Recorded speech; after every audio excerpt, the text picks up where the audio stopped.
Hi, my name's Dee, your Professor of Woo Woo, and welcome to your special readings for not so much for the eclipse, we're out of the eclipse window now, but for integrating the eclipse energies. We've just had two very potent eclipses. I mean, all eclipses are supposed to be potent, aren't they? But the partial solar eclipse that was in Taurus gave us a great sense of promise.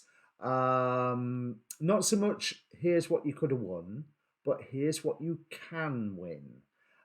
Whereas the Scorpio total lunar eclipse is more, and here's what you need to deal with while you're aiming for what you can win. Here's the crap you need to get out of the way. Here's the obstacles you have to overcome. Here's the things you have to let go of. Now, these eclipses, they're not just a 2-week length. As if you look at Dorotheus, he says for a solar eclipse, for each hour of the eclipse, you can assume that chart has power for a year. He's probably not phrased it like that, but it was a 4-hour long eclipse. This was really, really potent. This was very much awakening our minds or our souls or what have you into what we can achieve. Now, again, according to Dorotheus, an hour of a lunar eclipse is a month. I don't know how long the lunar eclipse lasted. I've looked it up a bit and I've forgotten already. I'm not sure I was even successful in finding how long it lasted. So comment down below. But as ever, I apologise that I have not been doing regular monthly readings. We've had some very strong astrology this year, and I have very much been, I'm not going to say been victim to it, because the majority of it has all been good. But I have been buffeted by it or kept busy by it, between day job and out of work commitments as well. It's not left me a huge amount of time for filming. And of course, quick plug, I am working on my course to present through later this year through Bloodstone Studios about angels and demons in the chart and how they can be used for magical purposes and for interpretive purposes as well. But anyway, there is a timestamp down below for if you want to just fast forward past the waffle. But before you do, please listen to this once, because I'm going to say, watch your sun, your moon, and your rising if you know them all. If you've only got time for one, watch your rising. But your sun will be of a great help considering we're talking about eclipses.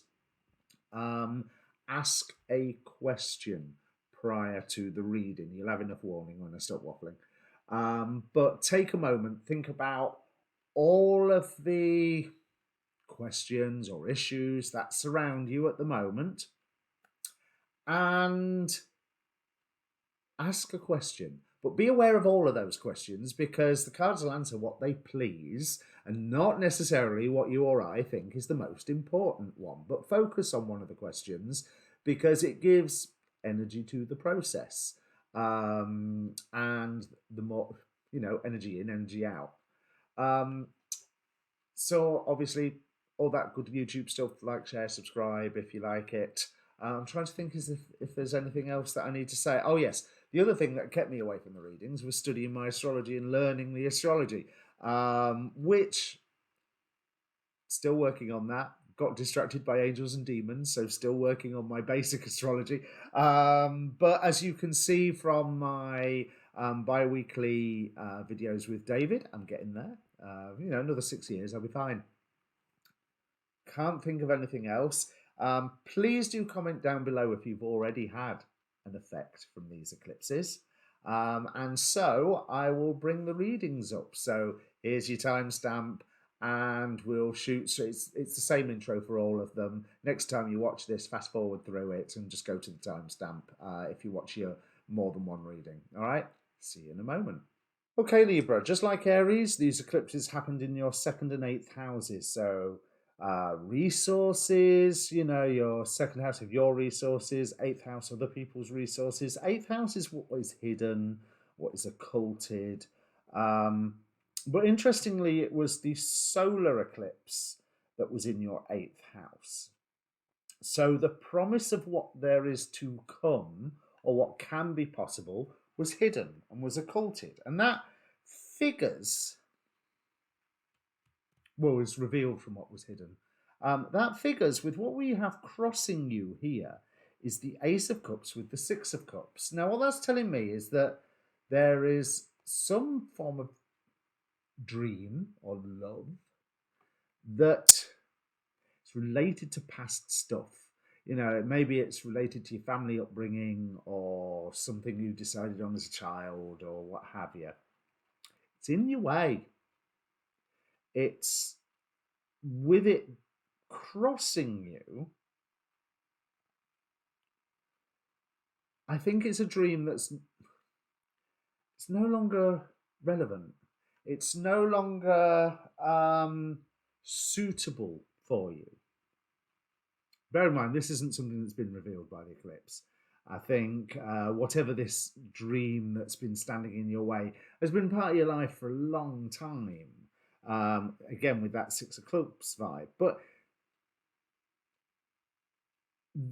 I think this fact is causing you anxiety because where you are at the moment, we've got the Eight of Swords clarified by the Eight of Swords. So I think the cards are trying to make a little bit of a point here. There is a lack of action due to indecision and anxiety. Indecision I can understand. In your current situation, your current feelings, Seven of Cups. What do I do now? But you know very well, Page of Pentacles here, that it is time for a new beginning. And so there's an element of, well, which one do I do? And they don't necessarily relate to this old dream. You know what? That's fine. Absolutely fine. Go do something different. Because I think this is what this, if you think South Node eclipse, it's letting go of things. We have Zachriel, the angel of memory. Now, one of the messages with this card is, you know, some memories, you can drop them into the cup of forgetfulness and walk off and leave them because that makes space for new memories. You've been trying to juggle too much here and feeling constrained. Devil on the bottom of the deck, Two of Pentacles on the bottom of the deck, on the second deck, clarifying deck. Now, you also have the Two of Coins in the final outcome. But if you notice with this card, rather than this one, this is the bottom of the deck one. This is there's a lot less juggling. There's more managing multiple priorities. You notice this is a mother carrying 2 children and she's not dropping either of them, nor is she juggling them. You know, there's, especially since she seems to be walking over something that requires a certain amount of delicacy. So you don't want to be juggling babies. It's not a good idea. It's not good for the babies. So it's like there is a responsibility that maybe you have that you can't shirk as easily as all that. You know what? That's okay. You can still go and do the new thing and keep up with this responsibility that is just there, that is just yours by the looks of it. Because let's have a look. What you've got 3 aces here just in the main deck. So that I take as positive, even though one of them is crossing you. We've got the Ace of Cups, but Spirit is bringing in the Ace of Wands, action. And then we also have from the Energy Oracle, action. That's the name of the card, action. And from the Goetic Spirit, we've got Bifrons with representing a new chapter. So again, bringing in the new, time to start something new. You've got the Ace of Coins in the future that you're heading into with support. You might not, this is clarified by the Three of Cups, so you might not entirely know where you're going. If you notice, he's falling backwards into the water. But he's still having a whale of a time. And when he finally surfaces again, he's going to be laughing his head off because they are having fun and they are enjoying themselves. And this Eight of Swords, right now, doesn't really seem to me like it's an awful amount of fun. So whatever that source of stress is, somewhere there is a tactic, a plan, a responsibility, a dream that you can drop to leave space for the one that you've still got to carry on with anyway, because, so for instance, if you have a child, you can't just turn around and say, I'm not going to be a parent today. Once they're there, and you're stuck. But there's other responsibilities that you can turn around and say, I'm not doing that anymore. I've had enough. I want to go and do something else. Because I do think that there's some role of yours has come to an end recently, and that's maybe what's bringing up this. What do I do now? What do I do now? And you want it to fit the old thing, the old style of things. Because in the past, I've got 10 of Swords, page 7 of Wands here. So you decided you was going to do this thing, and you did this thing, and then it finished because you completed doing that thing. And so to me, that's good. You made an accomplishment. But for you, it's like you went into hibernation. And now that you are seeing obstacles, mountain card here, around you, that you're like, what do I do? You don't go through them, you go around them. You flow like water.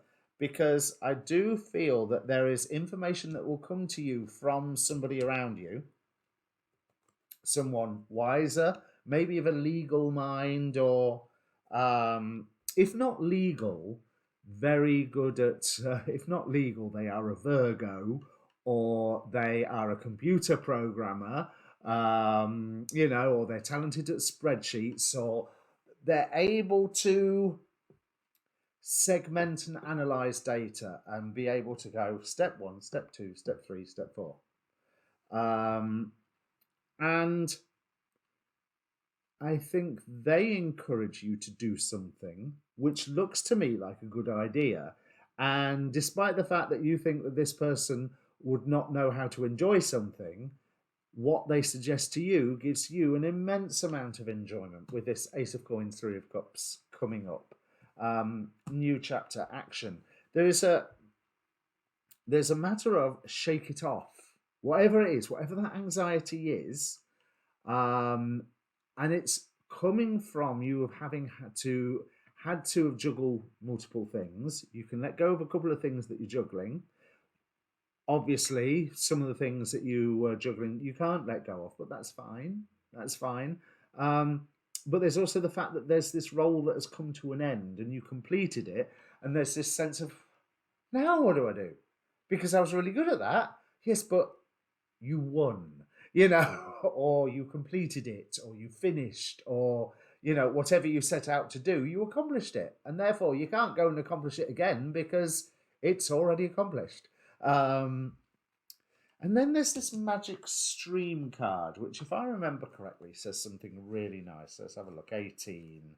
But to me, it's, if I remember correctly, well, I mean, this is what it says to me. Never mind remembering correctly. Go with the flow. There's something very beautiful coming up to you. So, which is along the lines of this potentially older person, or somebody who's got some status, social status, turns around and says, well, what about such and such? And I think it brings this sense of the penny dropping, of you going, yeah, do you know that? And if I do that, I can do this, and then I can do that, and then I can do that. And then your mind is going and on wildfire, so that because it's almost like you don't want to be part of a team. You fear being part of a team, because in case it all falls down into arguments. I'm not necessarily seeing that, but I am seeing also that what you are moving into, whatever it is, your role in this situation is quite defined. It is yours, which you like. You had that background of the 7 of Wands. This is the hill I'm going to die on.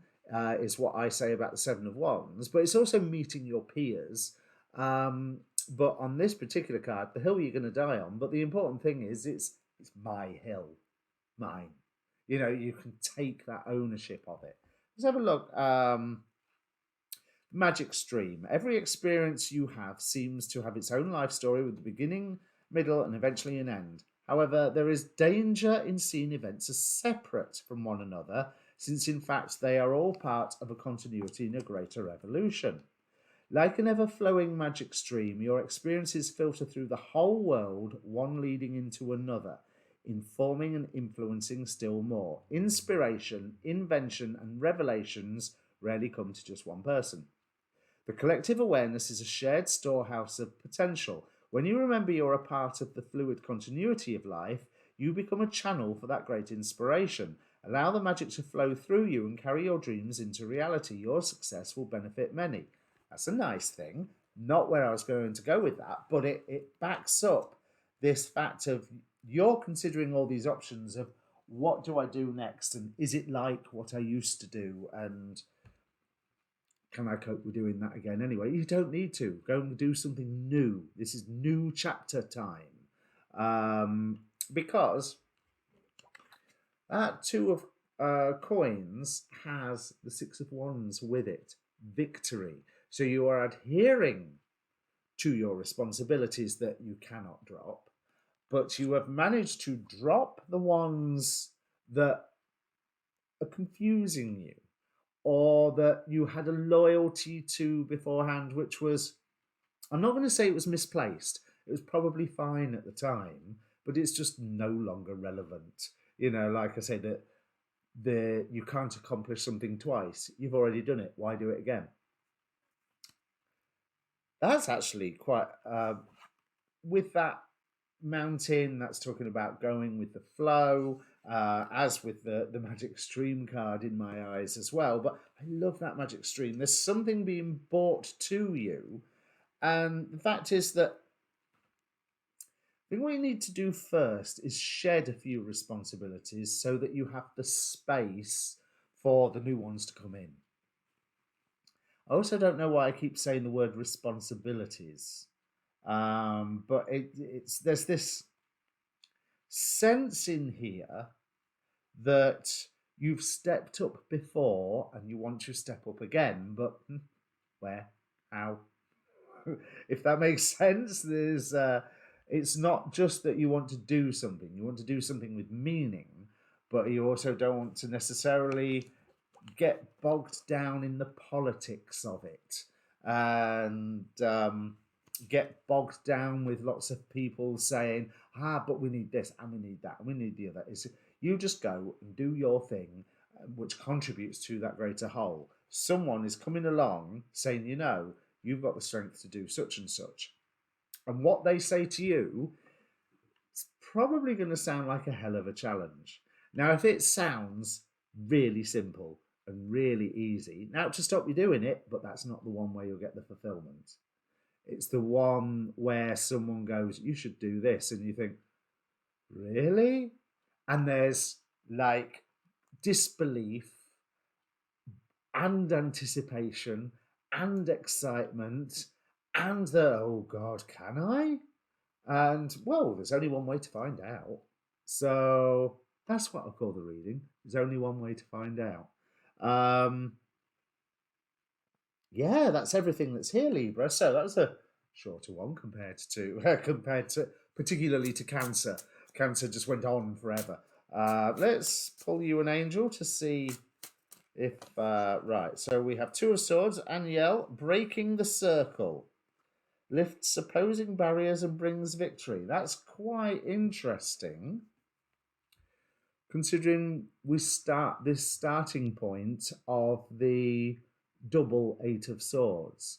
You got to remember that anxiety with the Eight of Swords. You put yourself there. And I think that is linked to wanting things not to have a harmony or a resonance with things gone by. And the thing is, the things that have gone by because they belong in the past. It's new time now, new chapter, action, take action. There's even going to be some information pokes by spirit. You know, you're going to whatever is suggested to you. It's on a topic that you are aware of. Quite possibly, that's how that conversation comes up. Um, yep, that's it. Take action. Right, Libra. So, bear in mind, it's a YouTube tarot reading. Don't do it just because my cards have said to do it. The reading, the intuitive bits, as well as me reading the cards, is you listening to your own feelings as you heard my words. So don't just give me the power. Make your own mind up. Right, so like, share, comment, subscribe, all that good YouTube stuff, and go watch your Moon and your Rising. Cheers.